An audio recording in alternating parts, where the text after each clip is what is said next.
अस्सलाम वालेकुम फ्रेंड्स, कैसे हैं आप सब। उम्मीद करती हूँ आप सब अच्छे से होंगे, खैरियत से होंगे, अपना ख्याल रख रहे होंगे। आप लोग की दुआओं से हम भी अच्छे हैं अल्हम्दुलिल्लाह। और यहाँ पे दुबई का माहौल तो आप लोग जान ही रहे हैं, ऐसा सब चल रहा है, स्ट्राइक वगैरह, तो उसमें थोड़ा सा टेंशन बनी हुई है। बट एनीवेज रमज़ान तो चल रहा है, तो रमज़ान में तो इफ्तार की तैयारी वगैरह दूसरी चीज़ें वगैरह तो हम लोग को करनी पड़ेंगी। तो आज मैं बना रही हूँ ना करेला चाट। करेला चाट मैदे का ही देखिए आटा गूंद रही हूँ, जिसमें मैंने थोड़ा सा घी डाली थी, थोड़ा सा मंगरेल, वो जो काली सीड होती है ना, कलौंजी, वो डाला था। और इसको नमक डाल के इसको कड़क गूंद लेना है। कड़क एकदम अच्छे से गूंदना है, क्योंकि जितना मुलायम रहेगा तो फिर वो क्रिस्पी नहीं बनेगा, कड़क रहेगा तो क्रिस्पी बनेगा। तो मैंने इसको पहले गूंद के थोड़ी देर रख दिया था 10 मिनट के लिए। उसके बाद मैंने 15 मिनट के बाद दोबारा इसको गूंदी, कड़क कर रही थी। अच्छे से इसको कड़क कड़क एकदम गूंदना है ताकत लगा के, ताकि ये जितना कड़क रहेगा उतना अच्छा क्रिस्पी आपका करेला चाट बनेगा। बेसिकली एक चाट आइटम है। तो यहाँ पे देखिए छोटे छोटे लोई मैंने बनाए हैं आटे की। अब प्लेटफॉर्म मैंने अच्छे से क्लियर कर लिया था। अब इसको लंबा लंबा, जैसे हम लोग पूरी बेलते हैं ना, पूरी के साइज़ में हम लोग को बेल लेना है, और पूरी के साइज़ में छोटे छोटे से लोई भी लेना है। वो आटे के बॉल्स बनाने हैं और उसी को ऐसे लंबा लंबा शेप में बेलना है, ओवल शेप में। ओवल शेप में इसको हम ऐसे लंबा सा बेल लेंगे, पतला सा, फिर बीच बीच में से ना इसमें कट लगा देंगे इस तरह से। बीच बीच में कट लगा देंगे। कट लगाने के बाद ऊपर से बस थोड़ा सा टाई कर देंगे, मतलब मोड़ देंगे, मोड़ना नहीं है, ऊपर से चिपका देंगे, ताकि ये करेले के शेप में, फ्लावर की शेप में बन जाए। देखिए इस तरह से बन गया। तो सारे मैंने करेला बना लिया था, और ये ना मैंने पहले ही बना लिया था उस दिन, जिस दिन मैंने चटनी बनाई थी। तो मैंने कहा था जब आप लोग को पूरी रेसिपी शेयर करूँगी ना, तब मैं इसका वो भी बना के दिखाऊँगी, करेला कैसे मैंने बनाया हुआ है। तो ये देखिए, इसको मैंने बेल लिया सारे करेले को, फिर ऐसे गरम तेल में इसको मैंने इस तरह से फ्राई कर लिया। इसको ऐसे फैला के ही रखना है पैन में। इसको ऐसे मतलब अच्छे से फैला के रखेंगे ना, उतना ही ये बड़ा सा फूला फूला सा दिखेगा। देखिए ये इस तरह से हम लोग इसको कढ़ाई में डाल लेंगे इसको फ्राई करने के लिए। फिर धीमी आंच पे इसको फ्राई करेंगे गोल्डन ब्राउन होने के लिए। ज़्यादा इसको बहुत ज़्यादा नहीं पकाना है, ज़्यादा ब्राउन भी नहीं करना है, एकदम वाइट भी नहीं रखना है। जैसे ही थोड़ा सा कलर चेंज होगा ना, बस इसको हम लोग निकाल लेंगे। इसी तरीके से मैंने सारे जो करेले मैंने बनाए थे, 20-25 मैंने बनाए थे, सारे करेलों को मैंने फ्राई कर लिए। और इस तरह से मैंने ना नमक पारे बड़े बड़े बना लिए थे। नमक पारे इसलिए बनाई थी कि मैं इसको ना पापड़ी चाट में यूज़ करूँगी। पापड़ी चाट तो कोई चाहे आप गोल बनाइए, चाहे स्क्वायर बनाइए, जैसे भी बनाइए, वो चाट जब बनता है तो उसका शेप नहीं देखते कोई। तो मैंने नमक पारे के शेप में डायमंड कट करके किया हुआ था। और आज मुझे इफ्तारी भेजनी है सब जगह। तो यहाँ पे देखिए मैंने ओट्स की गंजी बनाई हुई थी, ओट्स का सूप। और यहाँ पे दही वड़े मैं फ्राई कर रही थी, दही का आटा गूंद लिया था, वो दही वड़े का मैंने दाल पीस के रख लिया था। यहाँ मेरे लेगेमाद बन रहे थे, तो लेगेमाद भी अच्छे फूले फूले से बन रहे थे माशाल्लाह से।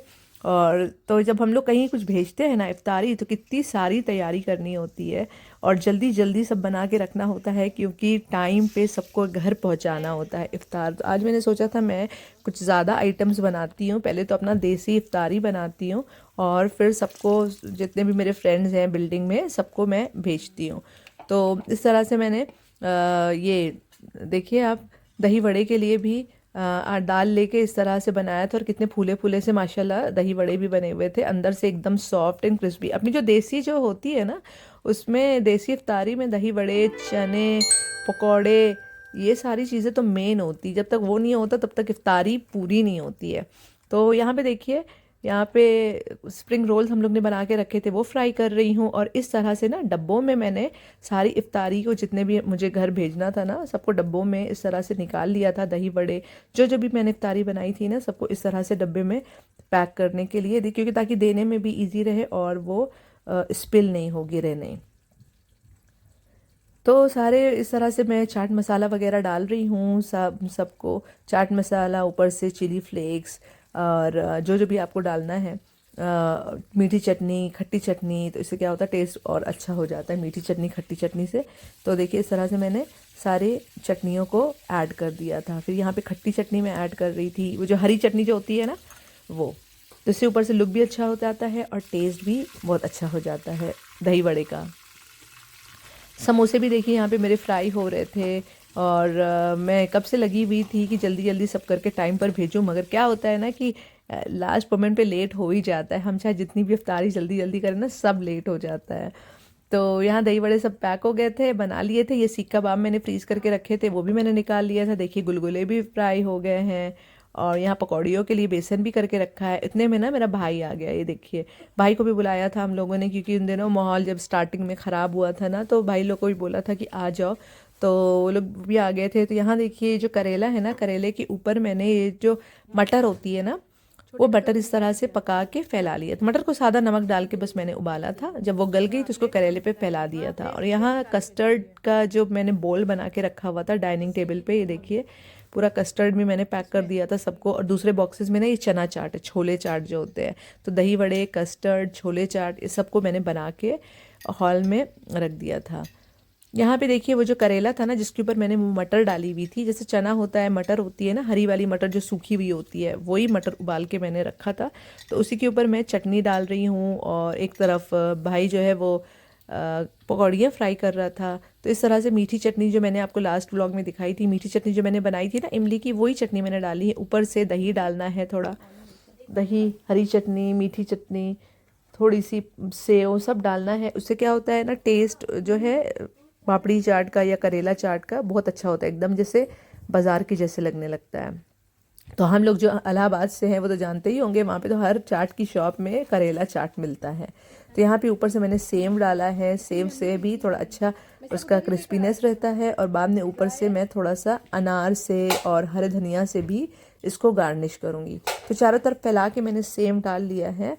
अब इसमें मैंने देखिए थोड़ा हरा धनिया डाला है ऊपर से, और लास्ट में थोड़ा सा अनार इसके ऊपर डाल दूँगी, जिससे क्या होता है वो प्रेजेंटेबल भी लगता है, लुक भी। तो आप लोग भी ट्राई करिएगा, देखिए देखने में कितना यम्मी और कितना टेम्पटिंग लग रहा है, और कितना खूबसूरत लग रहा है देखने में। यहाँ भाई और खाला का जो बेटा है वो दोनों लगे हुए थे, और यहाँ पे पकौड़ियाँ वगैरह छन रही थी। और आपने हर व्लॉग में देखा होगा कि भाई जब मेरा आता है ना, बस वो कढ़ाई का जो भी रहता है मोर्चा जो है ना, पकौड़ियों का मोर्चा, वही संभाल लेता है। तो हमेशा वो पकौड़ियाँ बनाता है। पहले से भी इंडिया पे भी जब था ना, तब भी वो आदत थी उसकी, मम्मी की हेल्प करवाता था, पकौड़ियाँ छानता था।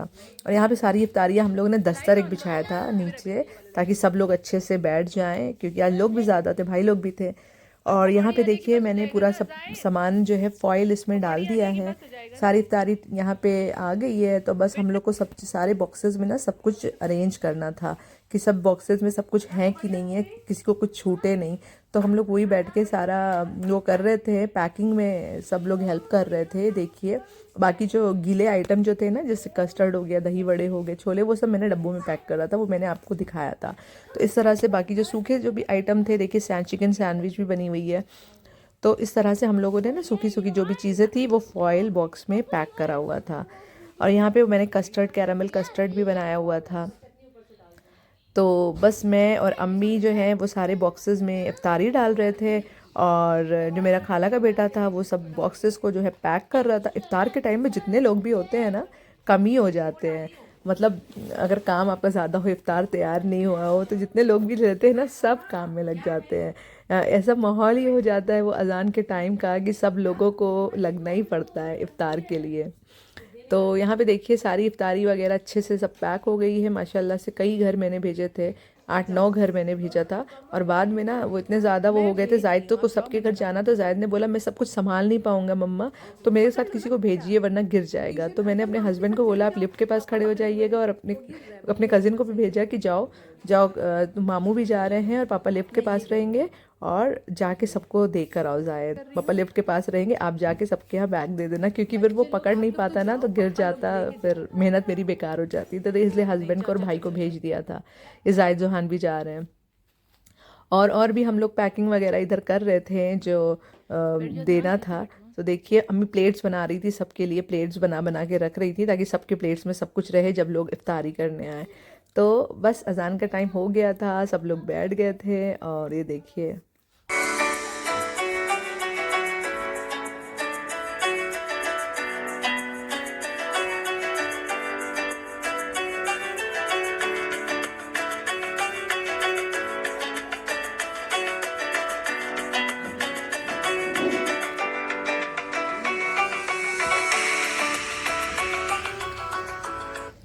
और यहाँ पे है नेक्स्ट डे का व्लॉग, जो कि वीकेंड का व्लॉग है। तो हम लोग बाहर निकले थे, तो देखिए कि मस्जिद के पास इस तरह से इफ्तारी का इंतज़ाम था पूरा। इस तरह से पूरा इफ्तारी के लिए पूरा बिछाया गया था। और देखिए ग्लासेस रखे हुए हैं क्योंकि रोज़े का टाइम होने वाला था, शाम का वक्त था। तो यहाँ पे ना ये लोग फ्रूट्स और बिरयानी जो है वो डिस्ट्रीब्यूट करते हैं, पुलाव जो है। तो जायद को, जो मेरे बच्चों को ना मस्जिद की जो बिरयानी होती है, पुलाव बहुत पसंद है, क्योंकि हस्बैंड कभी कभी लेकर आते हैं जब वो ऑफिस से आते हैं ना, तो उनके घर, उनके ऑफिस के पास किसी मस्जिद में देते हैं। तो वो बिरयानी इतनी पसंद है, जैसे ही जायद ने देखा, जायद ने बोला मम्मा वो पुलाव मुझे चाहिए, मुझे खाना है। तो देखिए हम लोग वहाँ पे रुके, तो यहाँ पे जो मस्जिद के बाकी लोग हैं ना, वो सारा पीछे पीछे कटिंग और वो निकालने का इंतज़ाम कर रहे हैं सारे रोज़दारों के लिए। और यहाँ पे देखिए वहाँ पे जो एक अंकल थे, तो वो ला के जायद को दिए, तो जवान ने कहा मुझे भी चाहिए, तो वो देखिए पीछे से ले रहे हैं। तो ये पर्दा पड़ा हुआ है ना, पर्दे के पीछे लोग ना वो कटिंग कर रहे हैं, जो वहाँ पे इफ्तार के लिए लोग रोज़ा खोलने के लिए बिठाएंगे। और पीछे देखिए कितनी लाइन लगी हुई थी, वहाँ पे जो लेडीज़ लोग खड़ी हुई थी, जब जायद लोग ले रहे थे, वहाँ पे कितनी औरतें खड़ी हुई थी जो कि वहाँ बिरयानी लेने आई हुई थी। और यहाँ पे जो मस्जिद में रोज़ा खोलने वाले हैं ना, उनके लिए इफ्तारियों की प्लेट लग गई थी। इन लोगों को ना फ्रूट्स कट करके देते हैं, और जो थैलियों में पार्सल देते हैं ना, उसमें फ्रूट्स जैसे ऑरेंज, एप्पल सब ऐसे ही रख देते हैं, एक जूस का बॉटल रख देते हैं। तो दूसरी मस्जिद में भी देखिए वहाँ पे बिरयानी इस तरह से बट रही थी। और फिर रोज़े का टाइम हो रहा था, हम लोग को कुछ ग्रोसरी करनी थी, तो हम लोग भी आ गए थे लूलू में। और लूलू में इस तरह से पूरी इफ्तारी का वो रहता है, मतलब सारे स्नैक्स वगैरह मिलते हैं। और रमज़ान का महीना चल रहा है, तो रमज़ान से रिलेटेड सारे इफ्तारियों का भी स्नैक्स रहता है। आप लोग को जो भी लेना है लीजिए, ख़रीदिए। और वहीं पे बैठ के खाने का इंतज़ाम भी है, मतलब वहाँ टेबल्स चेयर्स भी लगे हुए हैं, आप लोग वहीं पे बैठ के खा भी सकते हैं। तो हम लोग इसीलिए हम लोग ने लूलू प्रेफर किया कि हम लोग ग्रोसरी शॉपिंग भी कर लेंगे और साथ में इफ्तार भी कर लेंगे। तो थोड़े बहुत पकौड़े वकौड़े हम लोगों ने अलग अलग तरह का, समोसा पकौड़ा वगैरह लिया। वो जो हस्बैंड हाथ में लिफाफा लिए हुए हैं ना, उसी के अंदर पकौड़े वगैरह है, थोड़ा थोड़ा सा लिया ताकि सब चीज़ टेस्ट कर लेंगे। और यहाँ पे फ्रूट का पूरा वो लगा हुआ था, तो हम लोग ने फ्रूट्स यहाँ पे लिए। आप अपने हिसाब से कोई भी फ्रूट्स, वहाँ पे बॉक्स रखे हुए हैं, अपने हिसाब से आप कोई भी फ्रूट्स लें, सेलेक्ट करें। बाद में वो मेजर करके और उस हिसाब से वो उसका मतलब टैग लगाते हैं बिलिंग का। तो मुझे जो जो भी फ्रूट्स चाहिए थे, जो हम लोग खाते हैं, बच्चे खाते हैं, वो सब मैंने लिया। जैसे मैंगो हो गया, स्वीट मेलन, एप्पल्स, तो ये सारे फ्रूट्स थोड़े थोड़े मैंने बॉक्स में डाले इस तरह से कंटेनर में। देखिए ड्रैगन फ्रूट है, तो जो भी फ्रूट्स चाहिए वो ले सकते हैं। वहाँ पे सैलड का भी वहाँ पे काउंटर होता है, बहुत से लोग सैलड खाते हैं, वो बॉइल्ड स्प्राउटेड चने वगैरह खाते हैं ना, उन सब के भी काउंटर्स इस तरह से होते हैं। तो इस तरह से मैंने एक बॉक्स में फ्रूट्स डाल लिए थे, जो भी हम लोग को लेना था। और एकदम अच्छा फ्रेश, एकदम ठंडा ठंडा यहाँ का खाना रहता है, मतलब ये फ्रूट वाला सेक्शन जो है एकदम फ्रेश और एकदम ठंडा ठंडा सब फ्रूट्स था, तो खाने में भी एकदम अच्छा लग रहा था। तो सब फ्रूट्स मैंने डाल लिए यहाँ पर। अभी मैं इस बॉक्स को ना वहाँ पे दूंगी काउंटर पे, वो लोग इसका टैग लगा देंगे और साथ ही साथ इस पे लिड भी लगा देंगे। यहाँ पे देखिए इस तरह के बोल भी हैं जिसको लेना है, सूप वगैरह भी रहते हैं जिसको लेना है। तो ये देखिए मैंने बॉक्स दिया। अभी वहाँ पे जो काउंटर वाले हैं वो इसको ढक्कन लगाएंगे और इसको मेजर करके जो भी वेट आएगा ना, उस हिसाब से फ्रूट्स का टैग लगा देंगे। यहाँ पे देखिए सारे सूखे स्नैक्स, ड्राई स्नैक्स भी हैं, और यहाँ पे जूस के बॉटल्स भी रखे हुए हैं बर्फ़ के ऊपर। इसमें लेमन मिंट है, मैंगो का है, ऑरेंज का है, पीच का है, स्ट्रॉबेरी का है, जो भी चाहिए। शेक भी है, जूस भी है, मजीटोज़ भी है, जो भी जिसको चाहिए वो ले सकता है। तो यहाँ पे हम लोग अपनी इफ्तारी ले आए, हम लोग ने लेमन मिंट वाला मजीटो लिया था। तो मैं आपको दिखाती हूँ हम लोग ने क्या क्या इफ्तार में लिया। और यहाँ पे देखिए जिस तरफ वो पूरा स्नैक्स का काउंटर था ना, वहीं पे चेयर टेबल्स इस तरह लगे हुए होते हैं, आप अपना लीजिए और इफ्तार करिए। तो यहाँ पे मैंने मिक्स पकोड़े लिए हुए थे, ये वाले मिक्स पकोड़े हैं। बच्चों के लिए पिज़्ज़ा लिया था, ये हमारा फ्रूट हो गया। खजूर हम लोग घर से लेकर आए थे, चिकन पॉपकॉर्न लिया हुआ था, और फ़िश पकोड़े भी लिए थे, समोसे लिए हुए थे, और ये मजीटो है। तो मजीटो नहीं, मतलब लेमन मिंट का जूस था। तो अज़ान हो गई थी, बस हम लोग ने स्टार्ट कर दिया, अपना रोज़ा खोला। और दुबई में तो माशाल्लाह से एक चीज़ की सहूलियत है कि आप किधर पे भी बाहर जा रहे हैं ना, आपको मस्जिद मिल जाएगी, आप आराम से भी रोज़ा खोलिए, मतलब नमाज़ पढ़ सकते हैं, आपको किसी भी टाइम की नमाज़ कज़ा नहीं होगी। तो रोज़ा वगैरह खोलने के बाद, नमाज़ पढ़ने के बाद हम लोग गए लूलू में जो एक ग्रॉसरी शॉपिंग के लिए, क्योंकि दुबई का माहौल ऐसा चल रहा है ना, तो हम लोग को ऐसा फ़ील हो रहा था कि हम लोग कुछ तो ग्रोसरी स्टॉक करके रख ले ताकि बाद में दिक्कत नहीं हो। अब हम लोग सब्ज़ी और फ्रूट ज़्यादा दिन तक तो नहीं रख सकते, वो तो हमको हर हफ्ते वीकली के हिसाब से करना पड़ता है ना। मगर ऐसी चीज़ें हों जिससे दिक्कत नहीं हो, जैसे आटा हो गया, रोटी बनाने के लिए चावल हो गए, दाल हो गया, राजमा, चना, जो भी सूखी सूखी चीज़ें थी ना, वो हम लोगों ने सोचा हम लोग एक्स्ट्रा लेके, जो हम लोग मंथली ग्रॉसरी करते हैं उसके अलावा हम लोग थोड़ा ज़्यादा ले लें, ताकि अगर जो यहाँ पे सिचुएशन अगर ख़राब हुई, कुछ हुआ, और तो हम लोग के पास कुछ तो मतलब होना चाहिए बच्चे, ताकि बच्चों को परेशानी नहीं हो, दिक्कत नहीं हो, खाने के आइटम होने चाहिए। वैसे तो दुबई गवर्नमेंट कह रही है कि अगर कोई प्राइस इंक्रीज़ करता है सुपरमार्केट में तो हमें इस नंबर पे कंप्लेन करो, और जो गलत न्यूज़ दे रहा है कि स्टॉक ख़त्म होने वाला है दुबई में, खाने पीने की चीज़ें आउट ऑफ स्टॉक हो रही हैं, तो अगर कोई बोल रहा है इस तरह का मीडिया में फैला रहा है तो उसकी कंप्लेन करो। तो क्योंकि वो लोग बोल रहे हैं ऐसे कुछ नहीं होने देंगे, हम अपनी आवाम के लिए पूरा, जो भी हमारे जो भी लोग हैं दुबई में, अमीरात में रहते हैं, उनको कोई तकलीफ़ नहीं होने देंगे। तो वो तो बोल रहे हैं, मगर फिर भी हम लोग ने थोड़ी बहुत चीज़ें लेके रख ली थी। अब सब्ज़ी वगैरह हम एक हफ़्ते से ज़्यादा स्टोर नहीं कर सकते, फ्रूट्स एक हफ़्ते से ज़्यादा स्टोर नहीं कर सकते, और रमज़ान में तो फ्रूट्स तो ज़्यादा ही यूज़ होते हैं। जूस बनाने के लिए फ्रूट्स, रमज़ान में कट करने के लिए, इफ़्तार जब हमें कहीं देना होता है तो उसमें भी हमें फ्रूट्स की ज़रूरत पड़ती है प्लेट्स में लगाने के लिए। तो वो सारी चीज़ें हम लोगों ने ली जो भी ज़रूरत की थी, मगर जो सूखे आइटम थे ना वो हम लोगों ने एक्स्ट्रा ले लिए। जैसे अगर हम लोग चावल लेते हैं, चावल हम लोग का एक महीने में एक पैकेट यूज़ होता है, तो हम लोग ने 3 पैकेट ले लिए, तो ताकि थोड़ा स्टोर रहे, क्योंकि ये सारी चीज़ें आप रख के भी यूज़ कर सकते हैं, ख़राब नहीं होंगी। थोड़ा जब बच्चे छोटे होते हैं ना साथ, तो थोड़ा हम लोग को ये सारी चीज़ें आगे के बारे में भी सोच के चलना चाहिए। अल्लाह ना करे कि सिचुएशन और ख़राब हो, अल्लाह करे कि सब कुछ ठीक हो जाए, जल्दी से जल्द ठीक हो जाए, ताकि ये सब की कोई दिक्कत ही नहीं हो। बाकी तो जो सिचुएशन चल रही है अल्हम्दुलिल्लाह हम लोग सब सेफ़ है अभी तक, मगर कोई ना कुछ कैजुअल्टी हो रही है कहीं ना कहीं। तो बाकी दुबई गवर्नमेंट जो है बहुत अच्छे से उन लोग संभाल रहे हैं सारी चीज़ें, तो अल्लाह दुआ करिए सब ठीक रहे। चलिए मिलती हूँ एक नए व्लॉग के साथ, तक के लिए अपना ख्याल रखिए, दुआ में याद रखिएगा। अल्लाह हाफ़िज़।